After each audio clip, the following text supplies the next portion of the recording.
দেখো, হৃদয়ের রক্তক্ষরণ হচ্ছে, আমরা বুঝতে পারছি। দুটো ম্যাচ দারুণ খেলেছিল, একটা নতুন স্বপ্ন দেখছিল ইস্টবেঙ্গল জনতা। ইস্টবেঙ্গলকে নিয়ে আমাদের মিডিয়ারও একটা অন্য প্রত্যাশা ছিল। হঠাৎ কি হলো, এক গোলে এগিয়ে গিয়ে হেরে গেল দলটা। খেলায় হার জিত আছে, সেটা দেখলে হবে না। আমরা টিমের পাশে আছি, থাকবো, এটাই আমাদের আশা।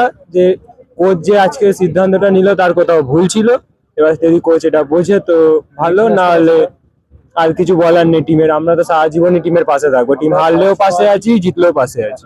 টিম বাস যখন প্লেয়াররা উঠছিল, তোমরা ওখান থেকে হাততালি দিয়ে ওদের উৎসাহিত করলে, দেখলাম এটা খুব ভালো জেস্টার।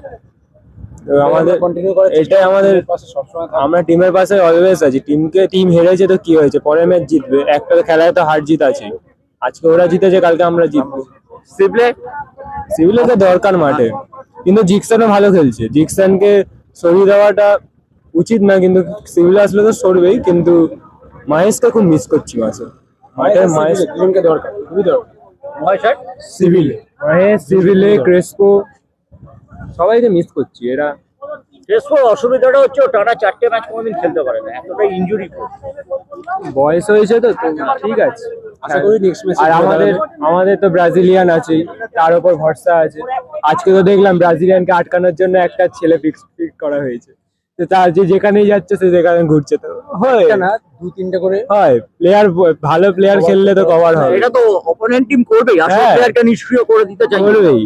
এবার আমাদের টিমকে ওখান থেকে এই জায়গাটা উইন ওভার করতে হবে। হ্যাঁ, ওই জায়গাটা যে তুমি যখন ওকে দুজন নিচ্ছে, একজন তো খালি হচ্ছে, এই জায়গাটা নিয়ে দেখি নেক্সট খেলাটা দেখবো। যদি কোচ আমাদের থেকে তো কোচ ভালো বুঝবে, কোচ কেমন খেলায় এবার মাঠে থাকবো, আশা করি নেক্সট ম্যাচে ঘুরে দাঁড়াবো।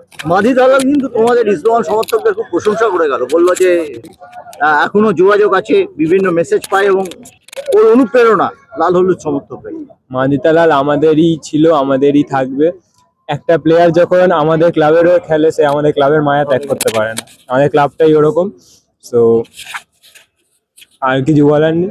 জয় ইস্ট বেঙ্গল।